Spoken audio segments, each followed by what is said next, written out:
You're listening to Release Your Resistance with Bex Beltran, Episode 11.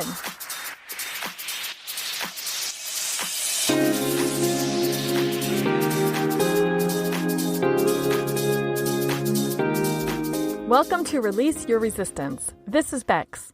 The only reason why any of us don't have what we want in life is because of our own resistance. Right now, I'm learning how to recognize and release my resistance, and this podcast tells you how you can release your resistance so that you can live the exact life that you want. Let's get started. Before we get started, I want you to think, in the past few days or week, what was the last best thing you did or created or experienced? Can you think of something? It doesn't have to be major, but as we start talking about this, maybe it will be helpful for you to have something in mind. Got it? Okay. 2 episodes ago, I described how I do models to notice my thinking and notice the results I get from that thinking. So today, I want to tell you about a variation I like to do to notice the thoughts that produce great results in my life. I call it the last best thing model. The last best thing model reminds me of my default thoughts that give me the results I really do want. It shows me the thoughts I naturally think that produce the best things in my life for me naturally. And since these thoughts already work for me without any effort or intention on my part, I want to notice them, pay attention to them, and replicate them in other areas too. Here's how to do a last best thing model. First, think of the last best thing that you created. Write the blank model out. C-T-F-A-R. 1 letter on each line. The last best thing you created goes in the very last line, the R line. Now, jump up 1 line, that's the A line, the action line. What actions did you do? Or what didn't you do to create the result? By the way, maybe you're wondering, how can a non-action be an action? Well, if the last best thing that happened was that, for example, you avoided an argument with your partner when something didn't go as expected, the non-action could be something like, I didn't react to the accusation, or I didn't say what was on the tip of my tongue. So your A is what you did or what you didn't do. Now, think about the feeling that caused you to do or not do what you did. Write that feeling in the F line. Back to the argument example. Maybe the feeling you had was peaceful or even conciliatory. That is so interesting, right? What thought were you thinking to make you feel conciliatory during a situation that could have resulted in an argument? Maybe the thought you had was, I'm picking my battles. Or maybe it was, this isn't a big deal and I would rather not argue. Whatever the thought was that created the feeling, that goes in the T line.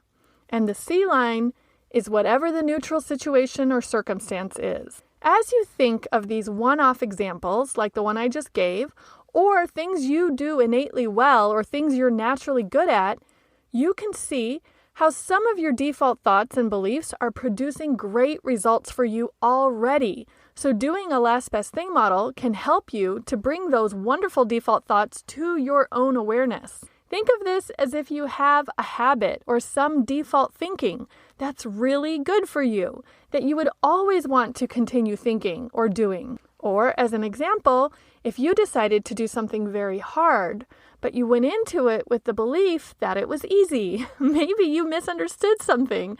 So your belief that it would be easy made it easy for you, even though other people might consider it hard. Like driving a stick. If you grew up watching movies where people shifted a stick shift as they drove and everyone around you had a stick shift, you would think learning to drive a stick shift was just normal and maybe even easy. But someone who learned how to drive an automatic and never even sat in the driver's seat next to a stick shift would have a completely different thought about learning how to drive a standard transmission. So the number one reason to do a last best thing model is to catch the default thoughts that create the great results, and then figure out how and when to use those thoughts in other situations. Another reason to do a last best thing model is that it's kind of a trick for the brain. My suspicion is that anyone who has spent any time doing self-coaching and thought work has at one time or another gotten a little tired of doing models on problems. It's not uncommon for a coach to ask, "Have you done a model on that?" or "Tell me your model on that." So doing frequent models on the last best thing keeps models out of the chore or punishment category for me. It means sometimes I do a model because something has gone wrong or is bugging me, but sometimes I do a model because something is so great and powerful and I want to capture that and dissect it and save it for later. Here is a really interesting reason to do this type of model. It helps me realize innate thoughts or natural thoughts that I would assume everyone thinks. Doing a last best thing model keeps me in the mode of doing models frequently and without any resistance. I might do a last best thing model on something that I think is worthy of celebration, like finishing a big project, or getting everything done on my massive to-do list, or having a wonderful time at a family gathering. Or maybe I'll do a last best thing model out of gratitude and acknowledgement for the amazing life I have, like the specific elements that make it that way. Last December, I had the most perfect Sunday with 2 holiday parties and 2 different groups of friends and some quality time with my husband. And I remember thinking, I am the luckiest girl in the world.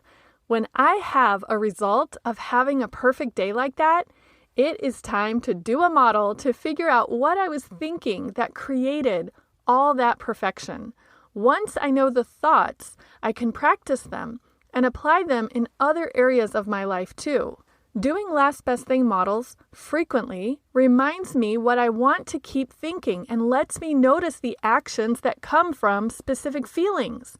Then, when I want to do those actions again, I can recall the feeling that drives those actions and look for a thought to create that feeling for myself. If an intentional thought works well for me in one model with one circumstance, it might also work for me in another model with a completely different circumstance. So by doing the last best thing model, I can start a collection of intentional thoughts to choose and have at the ready when I encounter a new situation. By doing last best thing models, I start to get curious about where else those thoughts could apply. A good example of this is what I talked about in the last episode. Through doing models and choosing intentional thoughts, I realized that I could think the thought, there is no problem that can't be solved with time or money, and I always have plenty of time and plenty of money.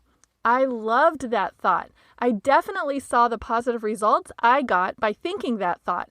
And then I realized I could extend it out beyond just time and money. What else solves problems? Energy. Do I have plenty of energy? I do if I decide that I do. Sold. By noticing that my plenty of thoughts could apply to other concepts, I expanded my original thought to include energy and came up with one of my favorite mantras. And I will be telling you about a few more of my favorite mantras next month. So make sure you're on my email list so you'll know when that episode comes out. So if something goes really great for me, like I do a super helpful presentation and the participants are grateful and impressed and in awe of how it turned out, I could do a last best thing model to uncover the reason the presentation turned out so well. Maybe it's because I loved preparing for it, or maybe it's because I gave myself enough time with the material to not feel rushed or stressed about it. Or maybe because going into it, I considered who the audience would be and focused on them instead of myself throughout the presentation. And maybe I just naturally did that because that's what I would hope would happen if I were an audience member. So without any planning or thinking about it or having an ulterior motive, maybe the thought that led to the result of the great presentation was, I should think about the audience and focus on them. I don't need to worry about myself as I do this presentation.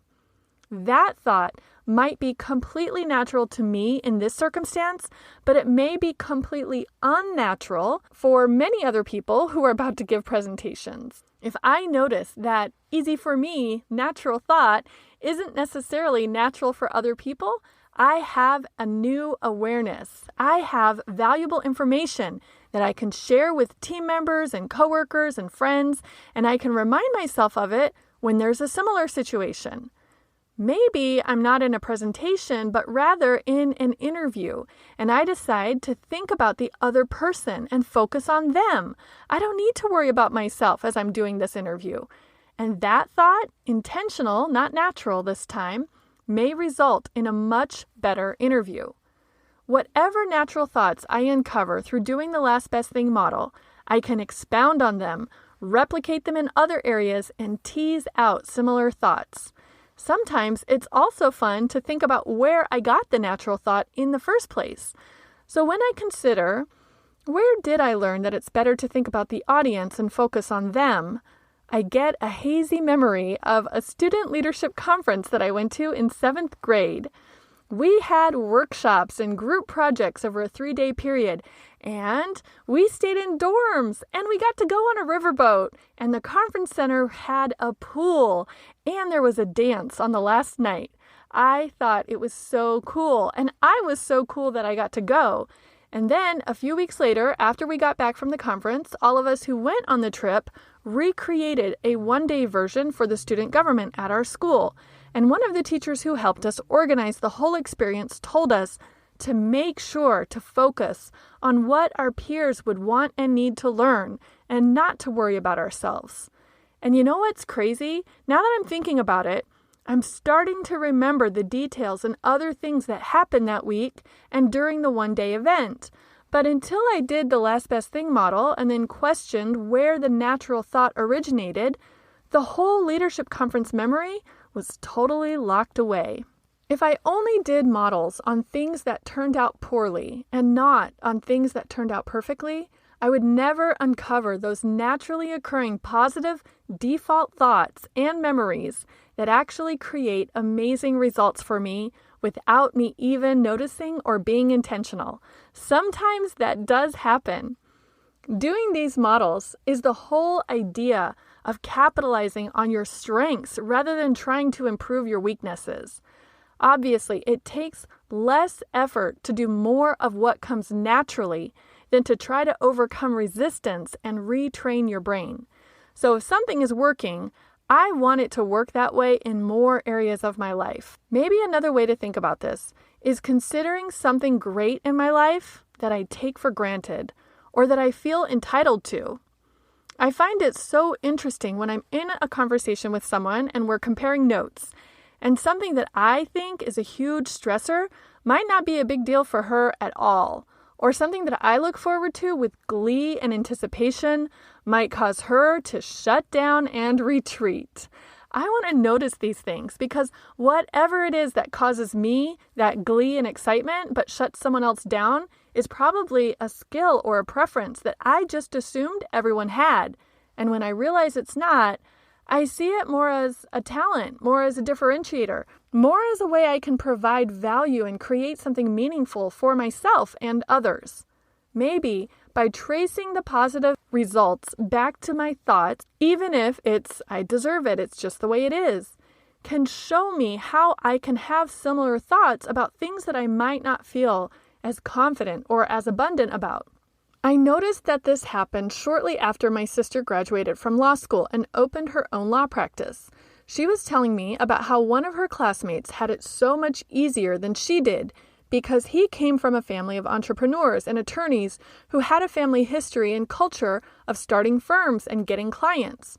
And it was just what they did, and it was natural and effortless and expected of them. And as she was describing it to me, I wondered, does our family have a family history and culture of anything that we find natural and expected? And I realized we do. For as long as I can remember, our parents have had rental properties.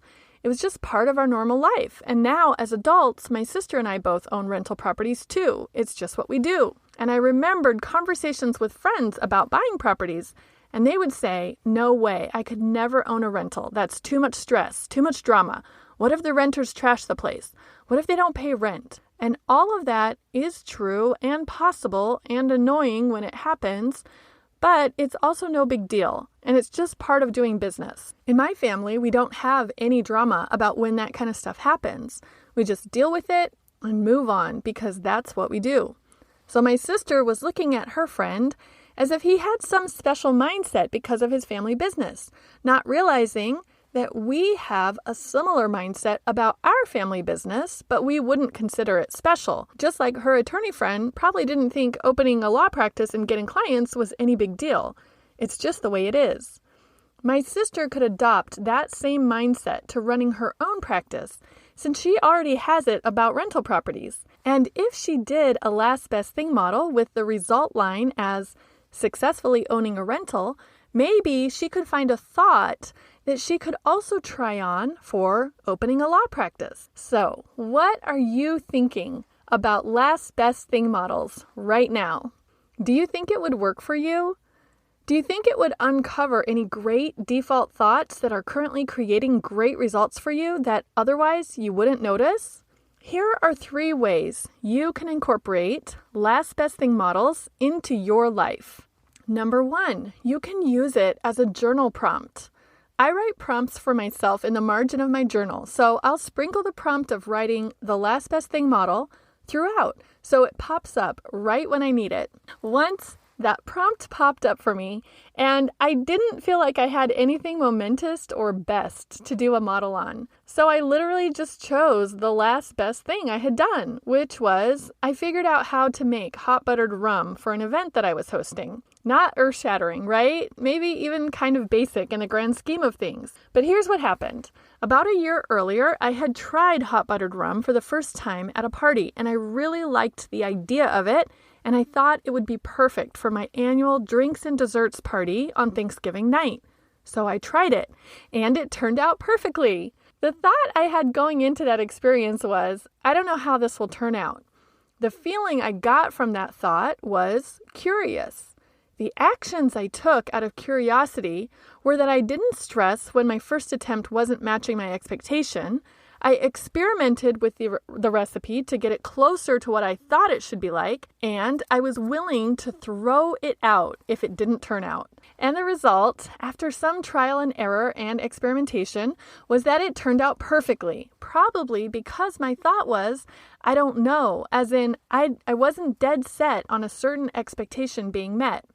So my hot buttered rum model helped me realize that whenever I go into something new, if I can start with an open mind without specific expectations, I will be more likely to be curious and experimental, which will probably lead to a more satisfying outcome. The second way you can use the last best thing model is as a coaching tool, either if you're coaching yourself or meeting with a coach like me. Having a coaching session doesn't always mean something is a problem or that you're in crisis.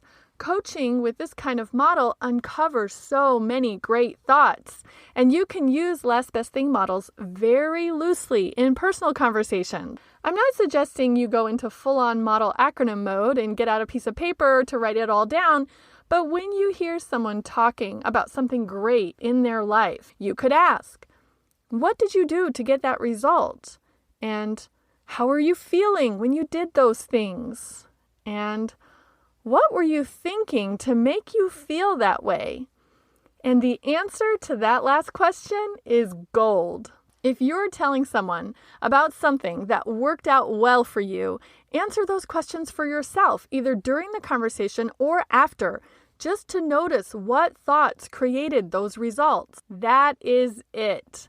That's what I wanted to talk to you about today. I just wanted to show you how and why I sometimes do models on the last best thing that happened to me so I can notice the thoughts that created those results. If you're one of my favorites, this week I sent you an email about this episode plus a last best thing questionnaire for you to fill out for yourself so you can uncover the natural default thoughts that already give you amazing results effortlessly. Be sure to check for that email. And if you're not on my email list yet, you should join right now. Just go to my website at bexb.org and look for the link that says favorites. And now I want to hear your thoughts and your reactions. What questions do you have about doing a model on the last best thing? Send me an email at hi@bexb.org or leave me a comment in the show notes for this episode at bexb.org/lastbestthing. No spaces. Next week is the first Friday of March, so I will be talking about one of my favorite people who has changed my life in a major way. I can't wait to tell you about how much I love Jess Lively. Talk to you then. Have a great week.